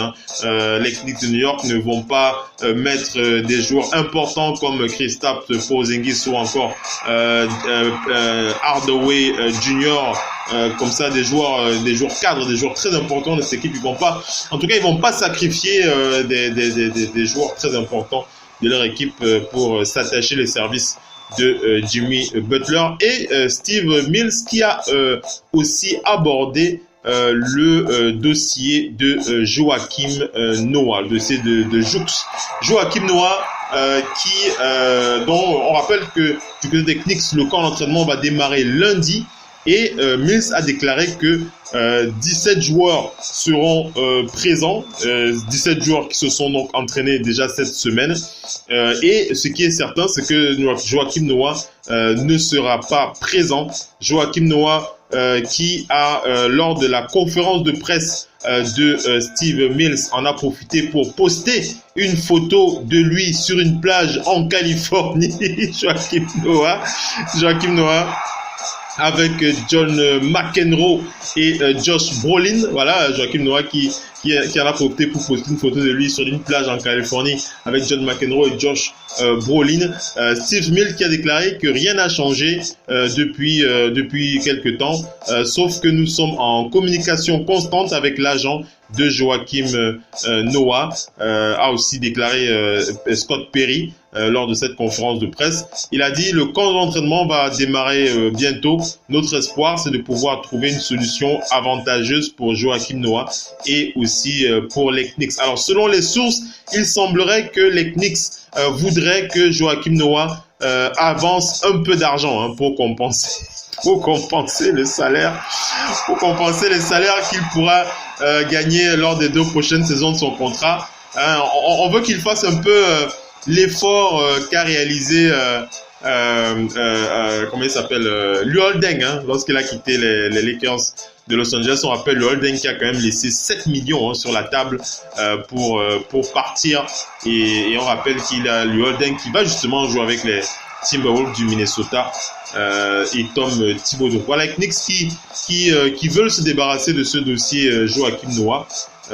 Donc voilà, donc voilà un peu ce que l'on peut dire de ce dossier.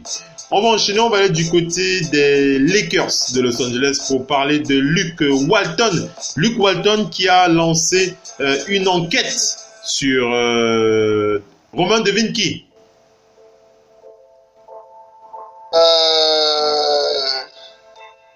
Une enquête. Oui, sur un joueur. Une enquête. Un indice.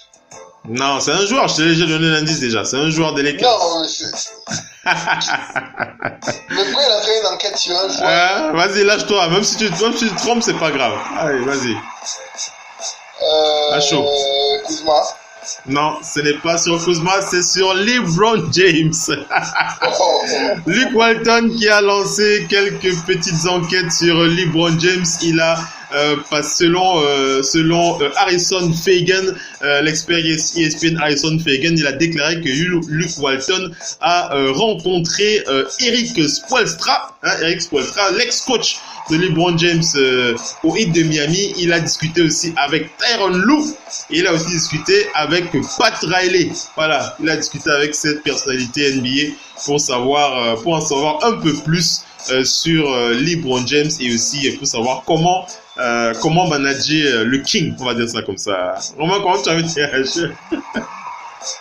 J'ai pas compris. Je dis Luke Walton qui s'est entretenu avec Eric Spoelstra, Tyronn Lue et Pat Riley concernant LeBron James pour en apprendre un peu plus sur comment manager le King. Comment est-ce que tu réagis? Oui, c'est ça, c'est très sérieux. Harrison Fagan qui donne l'info. Moi, je pense que ça. Est-ce qu'il a peur? Tu penses qu'il a peur de ce qui va lui arriver? Je pense pas qu'il ait peur. Je pense que je pense qu'il se pose certainement des questions sur pas la personnalité, mais peut-être sur comment l'intégrer dans le projet qui arrive là, tu vois. Ouais. C'est ça que je me dis, est-ce que c'est les bonnes personnes vraiment avec qui tu vas avoir des conseils sur comment coacher LeBron James? Ouais, que LeBron James sait comment coacher LeBron James. Ce sont les ex-entraîneurs, donc oui, je sais pas s'il y a mieux. Mais bon, je pense pas que ce soit des entraîneurs qui... C'est mon avis, c'est que... Moi, LeBron James, c'est pas quelqu'un de difficile à coacher, je pense. Il est tellement... Ah, tu crois? Tellement fort, tellement intelligent, oui, je pense. Donc, honnêtement, je pense, tu vois. Donc, je me dis...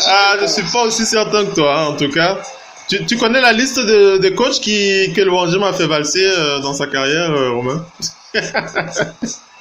Il y a quelques noms, Il y a quelques noms quand même, On peut en citer, en tout cas. Mais vas-y Romain, vas-y, j'ai pas envie de te couper, vas-y. Oui, après je me dis que si... Moi, je pense que si ta tête lui plaît, tu vois, que tu sois bon coach ou mauvais coach, bon, il va te foutre la paix. Le bon James, tu vois. C'est plus une affaire de feeling que de compétence. Moi, je pense. Je pense que c'est plus une affaire de feeling avec le coach qu'une affaire de compétence. Je pense que c'est un joueur tellement intelligent et tellement fort que tous les coachs, moi je pense que toute personne arrivée à NBA, arrivée sur un banc de NBA au point d'être coach, c'est quelqu'un qui est capable de comprendre les atouts que représente un joueur comme LeBron James et qui doit être capable de les mettre en valeur sur un parquet. Maintenant, je pense que peut-être l'aspect relationnel éventuellement est peut-être aussi le facteur que Luke Walton a voulu saisir auprès des autres coachs, tu vois, et éventuellement aussi peut-être. Mais en termes de compétences, je pense pas que il est à avoir peur de ça, quoi. Moi, c'est mon avis. Selon mon point de vue, je pense pas que ce soit un problème je pense pas que ce soit un problème de compétence. Tu l'as dit d'ailleurs, c'est pas un problème de compétence. Je crois que c'est plus une question de de feeling, comment réagir face à certaines situations. Je crois que c'est un peu ça. Parce que pour ceux qui l'auraient oublié, il y a une anecdote quand même concernant Eric Spoelstra et Pat Riley.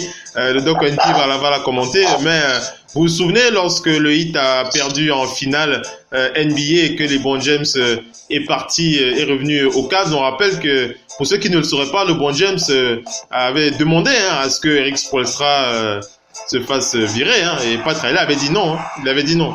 Et c'est pas toi qui décide. Oui, il avait dit non. C'est pas toi qui décide ici, c'est moi. Et LeBron James a fait ses valises, il est parti. Voilà, une anecdote comme ça. Romain, vas-y, conclue. Je sens que tu viens de dire un petit truc et puis le dog va dire. Romain. Oui, en fait, moi ce que je pense c'est que, comme je disais, la meilleure personne avec qui il doit pouvoir s'entretenir pour savoir quoi faire, c'est LeBron James lui-même. Je me dis, je crois qu'il est dans des dispositions complètement différentes de celles dans lesquelles il était quand il est arrivé dans les autres équipes. D'accord. Il a déjà ses 3 bacs. Il est dans une équipe qui n'a pas fait de playoffs, dans une équipe en pleine construction avec des challenges plein les poches.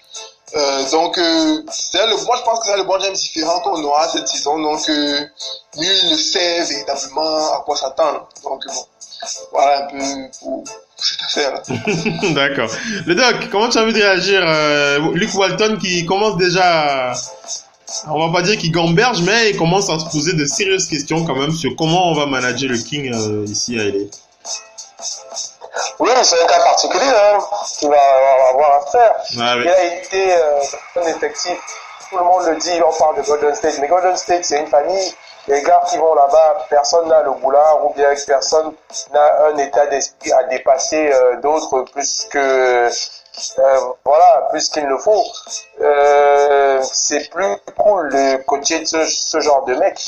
Maintenant là, il a quelqu'un qui est tellement au-dessus des autres dans l'effectif, quelqu'un qui représente tellement de choses que ça va pas être simple. C'est pour ça qu'il a tout intérêt à se préparer, à beaucoup discuter avec la personne. Je peux vous dire que lui-même, même malgré qu'il soit ancien joueur, ça risque d'être le type de joueur qui se concerte énormément avec sa star. Et c'est ce qui arrive pratiquement dans toutes les équipes de LeBron James, où il est quasiment un coach adjoint, voire dans les cas de coach mentalement faible, où LeBron est le head coach caché.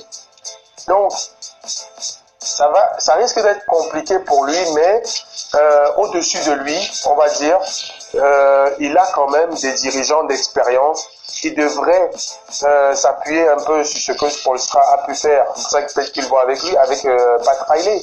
Oui. Parce que LeBron peut tout dire, mais s'il y a bien un dirigeant qui a un nom qui pèse autant que le sien, voire plus dans l'histoire du basket, c'est Magic Johnson. Oui. Donc, peut-être que là, on espère donc pour ce jeune coach, que les réunions ont fait en sorte que les dirigeants lui accordent leur confiance totale, oui, malgré la présence du shérif maintenant, et qu'ils vont trouver des terrains d'entente, parce que c'est pas seulement LeBron le problème, c'est qu'ils ont pris des têtes cramées. Ils ont pris un ensemble de têtes cramées qu'on lui a donné. Rajon Rondo, voilà. C'est le ailleurs. Lance Stephenson. Ah oui, c'est des... Il va devoir jouer avec tout cela, ouais, et gérer les états d'âme éventuels de LeBron James par rapport à toutes ces têtes cramées là. Ouais. Ouais. Donc peut-être que LeBron est entouré de d'autres joueurs, c'est plus cool, mais là maintenant, pour l'instant tout est bon, parce que dans les déclarations, chacun dit oui, on va jouer ensemble, on a hâte, on va s'adapter, blablabla. Mais une fois que les défaites s'enchaînent, ou bien que les mauvaises décisions sur le terrain s'enchaînent, si c'est suivi de défaites, c'est là qu'on va voir le caractère réel des mecs. Et le coach, à ce moment-là, il va falloir gérer. C'est vrai. Il va falloir gérer. Ça va pas être facile. Mais si Luke Walton qui interroge Pat Riley, Eric Spoelstra et Tyronn Lue sur LeBron James, comment tu as envie de réagir, Missy? Oui. Alors, ce qu'il faut dire, c'est qu'il faut absolument arrêter de réagir surréagir. La vérité ne peut être que celle du terrain.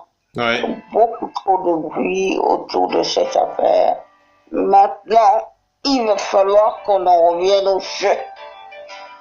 Ouais. Maintenant, ce qui est de l'histoire aujourd'hui, c'est que on sait ce qu'on laisse, on ne sait pas ce qu'on trouvera.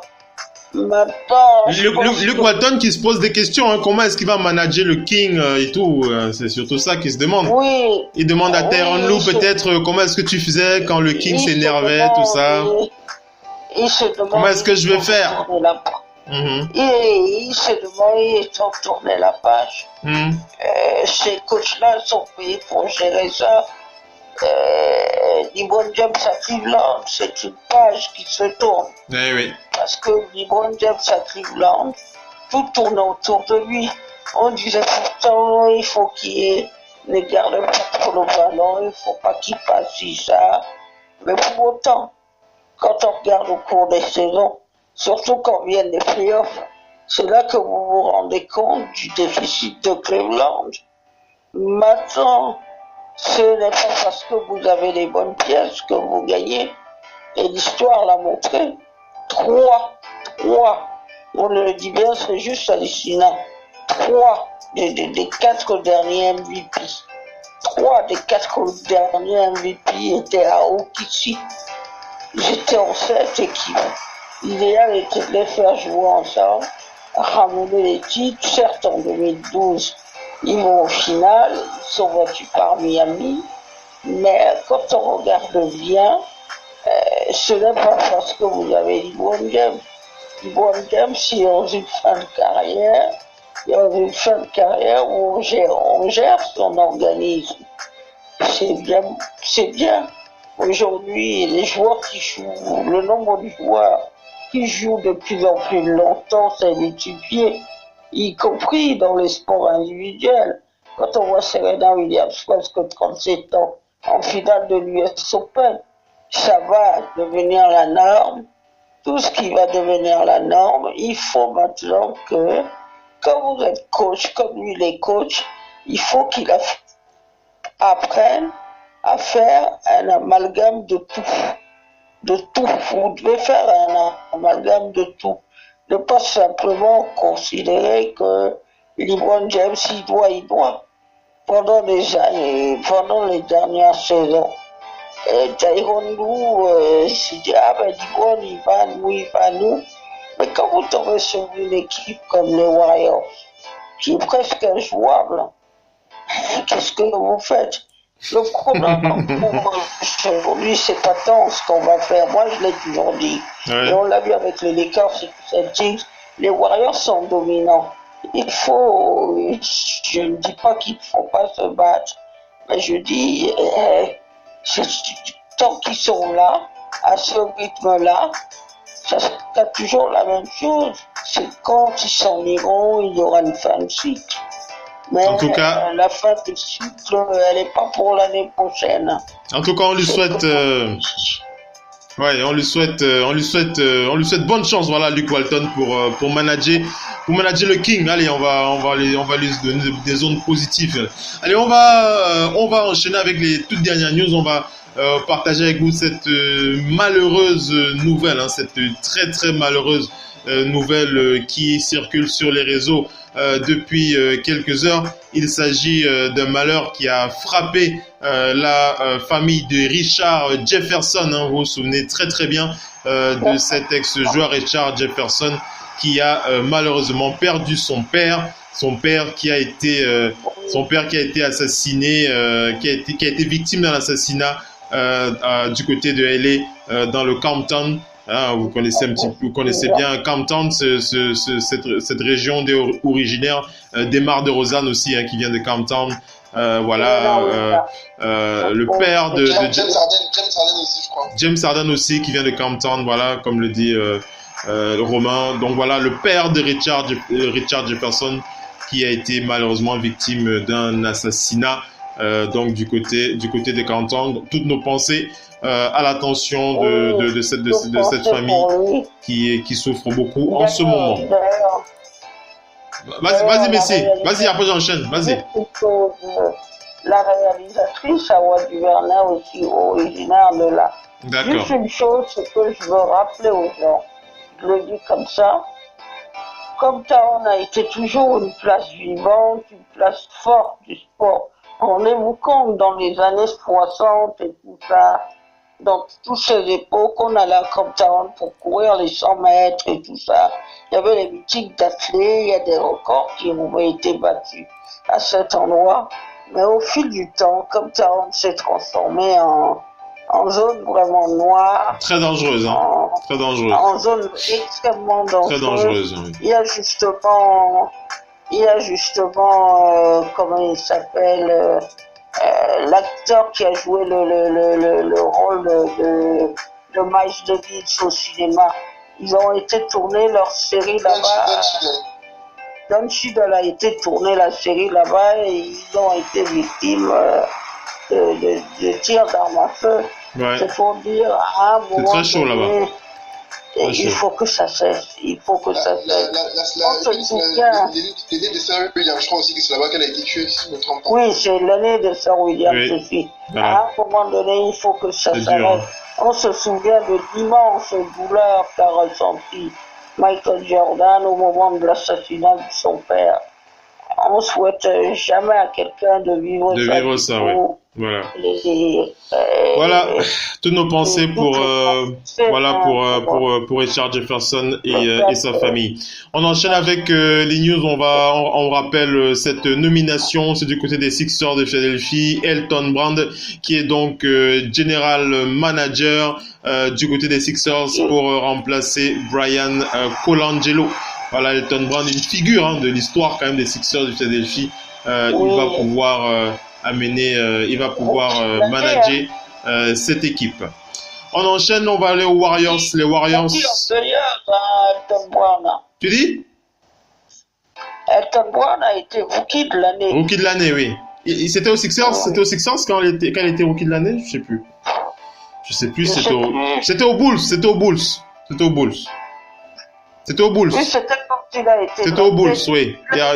Il a rejoint les Sixers après. Avec un autre joueur en même temps. C'était aux Bulls. Je sais plus c'était qui l'autre joueur. Oui. C'était l'année justement. On enchaîne, on va du côté des Warriors pour parler de la signature de Will Cherry. Will Cherry qui signe un contrat de 10 jours avec les Golden State Warriors. On rappelle qu'il avait joué avec les Cavs, c'était lors de la saison 2014-2015. Il n'avait pas beaucoup joué, il avait juste joué 5 matchs. La saison dernière, il était en Europe. Will Cherry qui a obtenu un contrat de 10 jours avec les Golden State Warriors.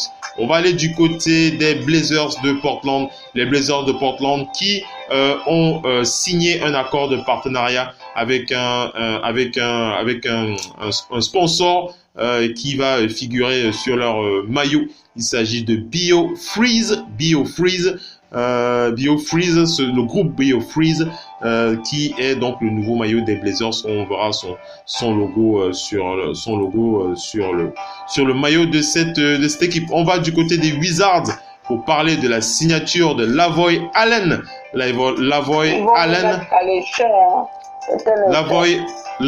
Allen, les Wizards qui ont également signé Jason Randle, Chris Chioza et Taiwan Kenley. Un contrat de 10 jours pour ces joueurs qui vont se battre pour garder leur place de ce côté-là, du côté des Wizards. On va aller on va parler de LeBron James aussi. LeBron James qui officiellement, voilà, c'est sorti l'info. On le sentait venir quand même gros comme une maison. C'était caché de gauche à droite, mais on sentait que ça allait sortir puisqu'il s'agit du prochain film dans lequel est attendu LeBron James, Space Jam 2, qui va voir le jour. Ça c'est certain. Il sera produit par Ryan Coogler. Ce film Space Jam 2. D'ailleurs, même LeBron James a sorti une petite photo de ce film dont le tournage va bientôt démarrer. James qui a hâte de participer à ce film. Il a juste précisé que ce film Space Jam 2 ne sera pas une suite du 1 avec Michael Jordan, pour ceux qui auraient vu Space Jam avec MJ. Ce ne sera pas une suite du 1, mais on ne peut pas ne pas penser au 1. C'est impossible. Romain qui enchaîne avec ce... La réalisation a été confiée à Kevin Klein, c'est l'un des réalisateurs qui monte en ce moment. On t'entend pas du tout là, Missy, c'est mauvais là. Est-ce que tu peux essayer de voir avec ton micro? On t'entend pas. Oui. Oui, là c'est beaucoup mieux là. Vas-y. La réalisation a été confiée à Terence Lance. Il a fait notamment récemment une mini-série avec HBO et tout ça. C'est vraiment le réalisateur qui monte. Donc en plus de Ryan Coogler, il a vraiment eu le meilleur. Et à ce qui paraît, il sera en négociation pour avoir un MJ. Ouais. Donc voilà pour cette info concernant Space Jam 2. Space Jam 2. Voilà. On enchaîne, on va terminer cette Qu'est-ce que tu veux dire, Missy, rapidement? Qu'est-ce que tu veux dire? Peut-être dire plus autre chose. Oui. C'est au niveau des baskets, la Kenny West version basket, la Yeezy version basket vient d'être dévoilée, voilà, donc on a vu les premières images. D'accord, c'est sympa, c'est sympa. Alors on termine avec les Bucks de Milwaukee, qui ont renoncé aux droits sur le joueur Travis Trice. Ils ont signé Ike Nwamu, le Nigérian, le joueur d'origine nigériane. On va l'intégrer dans le Total Africa NBA, Ike Nwamu, qui rejoint donc les Bucks de Milwaukee. On rappelle que les Bucks ont un maximum de 20 joueurs déjà dans leur équipe. Ike Nwamu qui vient de UNLV. Il a joué en NBA G League et il a aussi joué en Grèce. Voilà pour la fin de ce talk show. Une belle émission sur le parquet de la radio, une émission riche. Comme on a l'habitude, on va remercier les panélistes qui étaient présents. On va commencer par Romain depuis Douala. Merci Romain d'avoir été connecté avec nous, Romain. Merci.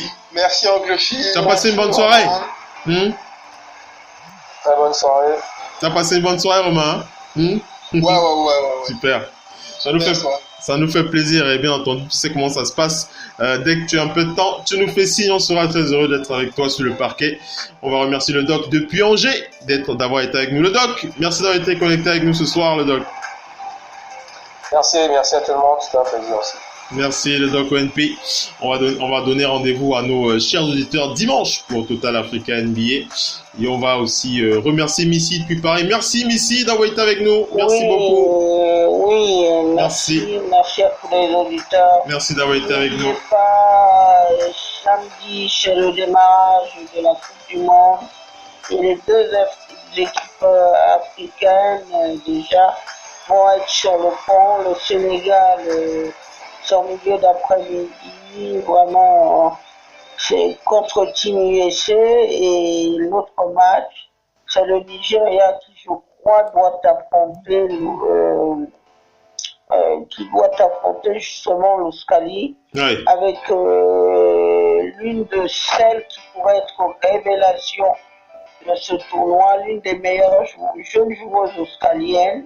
D'ailleurs, elle est d'origine nigériane. Et elle a émigré en Australie avec les parents et tout ça. Je vais retrouver son nom. Mais en tout cas, n'oubliez pas de... On aura l'occasion de revenir dessus. On reviendra dessus ce dimanche. Dans Total Africa NBA. Voilà. Merci Missy d'avoir été connecté avec nous. Merci à tous les auditeurs. Merci d'avoir été avec nous. Ça nous a fait extrêmement plaisir de vous savoir avec nous, à nous écouter. Ça nous fait extrêmement plaisir. On vous donne donc rendez-vous dimanche pour Total Africa NBA. Ce sera à partir de 22h, 23h, heure de Paris. Il sera 17h du côté du Delaware. Chez Mopo, il sera 15h du côté de LA. Donc voilà comment ça se passe. Et il sera très très tôt en Asie, en tout cas, autour de 6h. Donc voilà. Merci d'avoir été connecté avec nous. Passez une très bonne soirée. Et à dimanche avec Oncle Phil pour Total Africa NBA. Ciao les amis, bye. Ciao, ciao.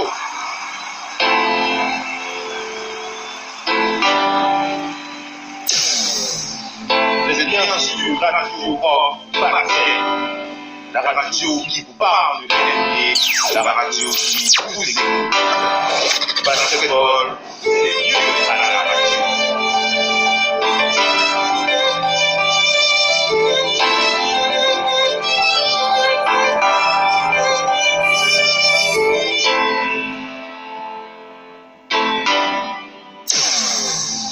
Vous êtes